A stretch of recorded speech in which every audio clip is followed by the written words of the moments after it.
Bonjour tout le monde, j'espère sincèrement que vous allez bien. Aujourd'hui, on se retrouve pour la deuxième épisode de notre série de formations ICT 2016-2017. Pour les personnes qui ne savent pas, dans ce mois de mai 2025, je me suis lancé un challenge d'apprendre du début à la fin une stratégie de trading, avec comme objectif de vous partager ma méthode d'apprentissage, parce que j'ai constaté qu'aujourd'hui, en 2025, nous avons plusieurs contenus qui enseignent le trading, certains du début à la fin, mais malgré ça, beaucoup de personnes n'arrivent pas à obtenir des résultats en trading. Alors, j'ai trouvé que c'était mieux de partager avec vous ma méthode d'apprentissage qui va vous permettre de savoir comment on apprend le trading. Pour ça, j'ai choisi un programme totalement gratuit et accessible à tout le monde ici sur YouTube. C'est le programme ICT 2016-2017. La première épisode est déjà sortie. Si vous n'avez pas encore regardé la vidéo, je vais vous inviter d'aller regarder la vidéo. Je pense que je vais la mettre tout juste à la fin de cette vidéo. Ou vous allez la trouver en cliquant quelque part ici. Cela va vous permettre de bien comprendre toute la série de vidéos. Dans la première épisode, nous avons synthétisé 5 vidéos. Et pour ce deuxième épisode, nous allons aussi synthétiser 5 autres vidéos de formation ICT. Dans ce deuxième épisode, nous allons apprendre des choses principales. Premièrement, c'est la notion de la liquidité. Et deuxièmement, c'est la notion de fair value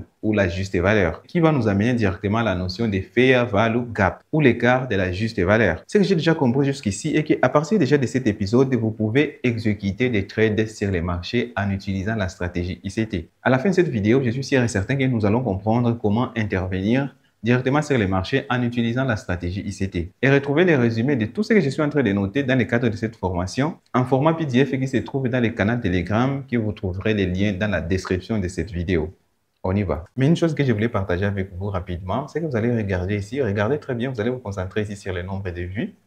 La toute première vidéo de la formation a réalisé 2,2 millions de vues.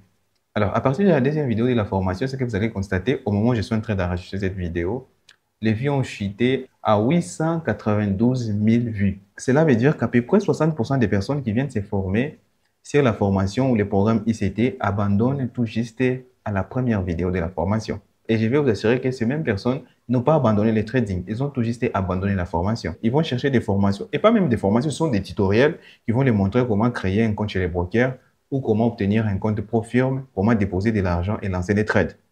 Ils vont lancer des trades sans toutefois avoir une formation. Et dans les points de vue statistiques, toutes les personnes qui envoient des ordres sur les marchés sont considérées comme traders. C'est pourquoi nous aurons les statistiques du genre 90% des personnes qui se lancent en trading échouent. Et je pense que la meilleure façon de représenter cela, c'est 80% des personnes qui se lancent en trading se lancent sans toutefois terminer une formation ou se lancent tout simplement sans une formation. Ce que nous devons comprendre dans cet épisode, c'est d'abord la liquidité. ICT explique la liquidité d'une façon totalement différente. Il explique d'abord la liquidité en termes de finances. Dans le cadre des finances, la liquidité, c'est tout juste la rapidité par laquelle un actif peut s'échanger en argent. Et là, j'ai parlé de toutes formes d'argent, d'accord? L'argent liquide, électronique et consort. Alors, on dit qu'un actif est liquide si cet actif peut être transformé rapidement en argent liquide. Par exemple, l'or, c'est un actif extrêmement liquide. Alors, parce que si vous détenez de l'or, vous pouvez les vendre sur les marchés avec une telle rapidité, sans toutefois avoir à spéculer sur les prix. Mais par contre, M. ICT, lui, a défini la liquidité comme les zones où se trouvent les ordres des traders, les ordres de plusieurs traders, mais en particulier les traders retail. Alors, quelles sont ces zones en pratique? En pratique, nous pouvons trouver par exemple ces zones ici. Et nous avons quelque chose comme doublé creux, d'accord?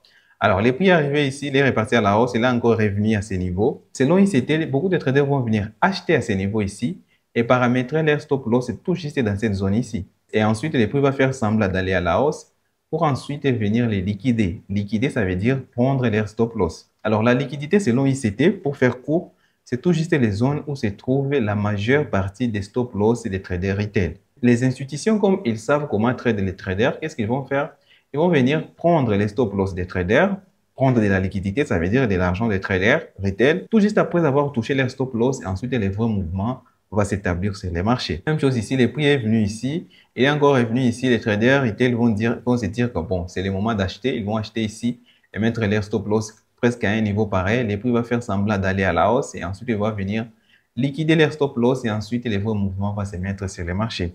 C'est ça la liquidité. C'est très important de maîtriser cette notion pour la suite des formations.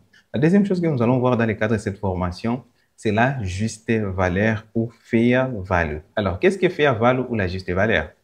Je vais vous expliquer en termes d'exemple. Supposons que nous avons une maison.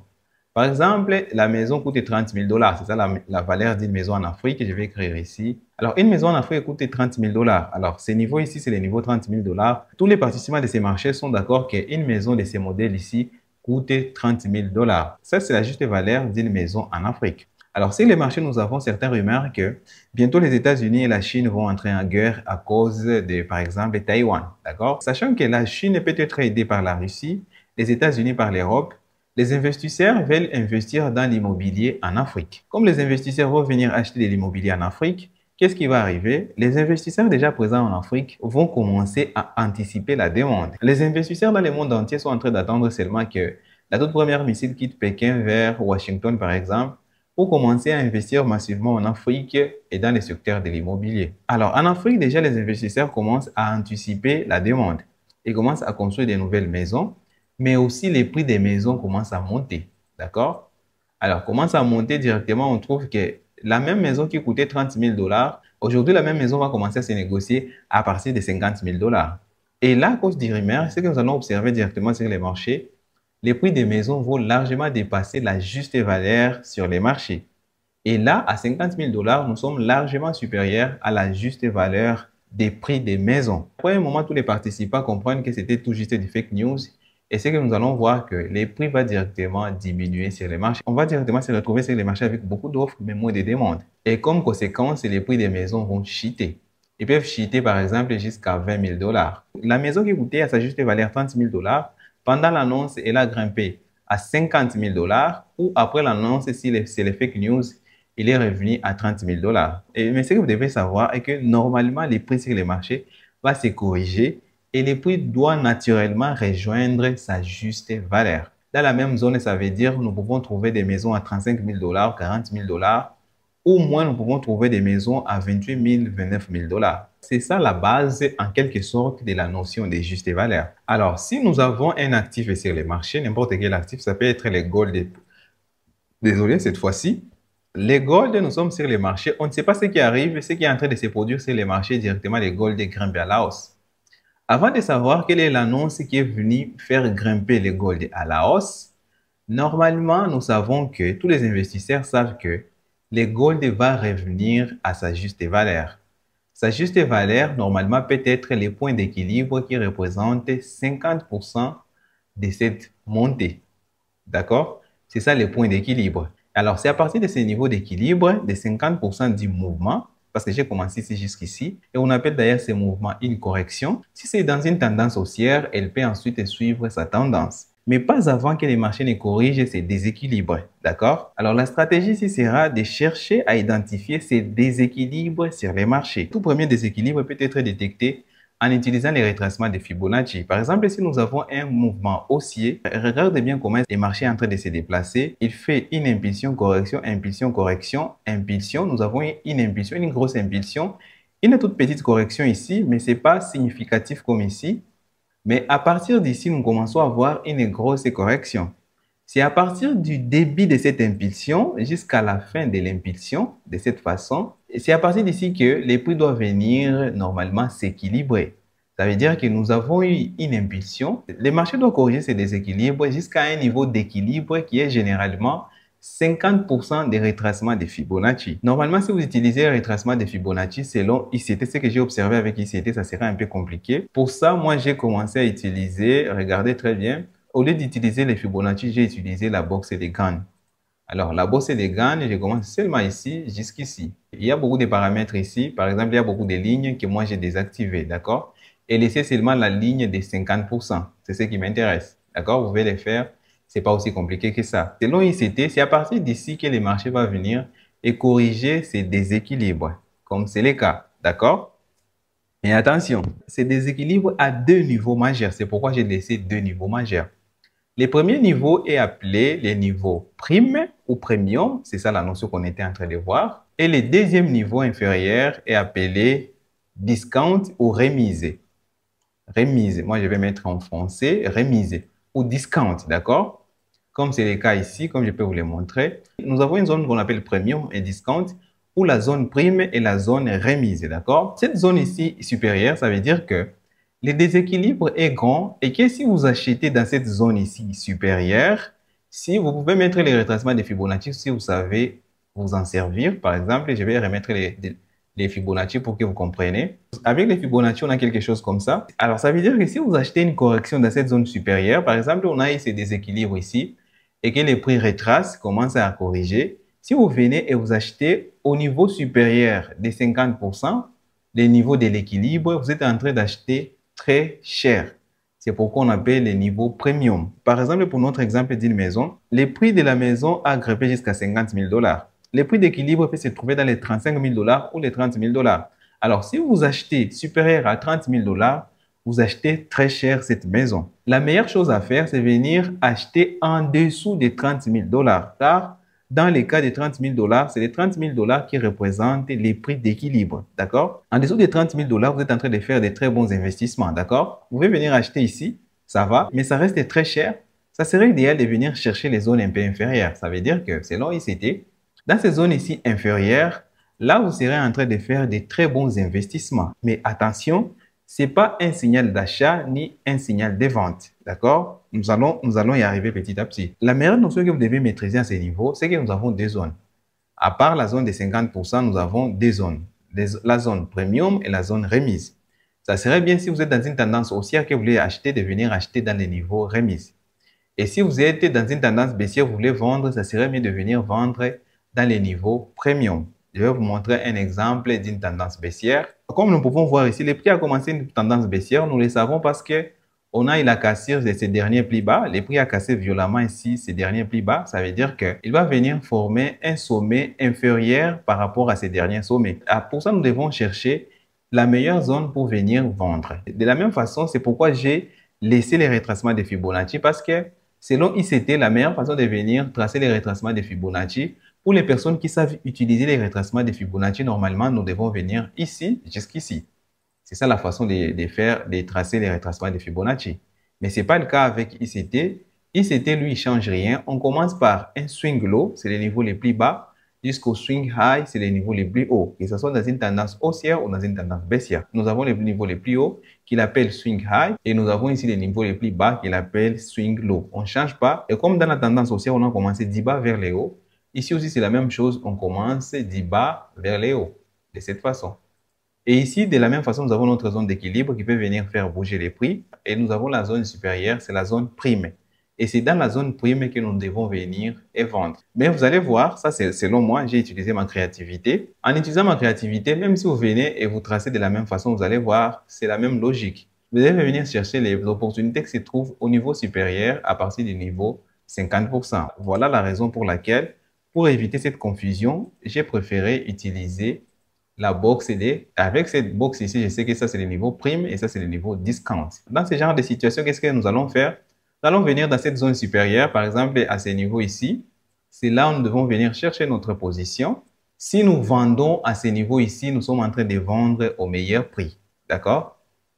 Mais vendre à ce niveau ici, nous sommes en train de vendre au prix très bas. Ici, nous parlons des ventes. D'accord? Comme pour la maison, venir vendre ici au niveau des 25 000 dollars ou 20 000 dollars, nous sommes en train de vendre au prix les plus bas. Et ce n'est pas un bon investissement s'il s'agit de vendre. Mais si nous vendons à ce niveau ici, nous venons et nous vendons à 40, 45 ou 50 000 dollars, ce qui représente un bon investissement pour la vente. D'accord? Pour la vente, vendre les zones primes. Pour l'achat, acheter les zones remises. Nous avons déjà compris la juste valeur. Ce que nous devons comprendre maintenant, c'est les FVG. C'est Fair Value Gap. Un Fair Value Gap, selon ICT, est une zone de prix sautée par les marchés, c'est-à-dire un espace où il n'y a pas eu d'échange.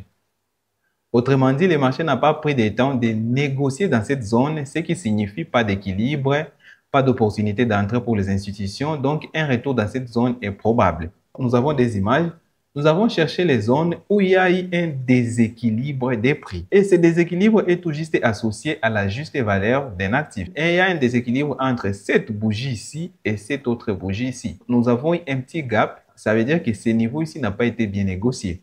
Et selon ICT, les grosses institutions, les grosses banques vont venir encore chercher ces niveaux ici ou vont laisser leurs ordres différés dans ces niveaux et vont faire tout pour pousser les prix encore pour venir négocier ces niveaux correctement et ensuite continuer son mouvement. C'est aussi une forme de correction du marché.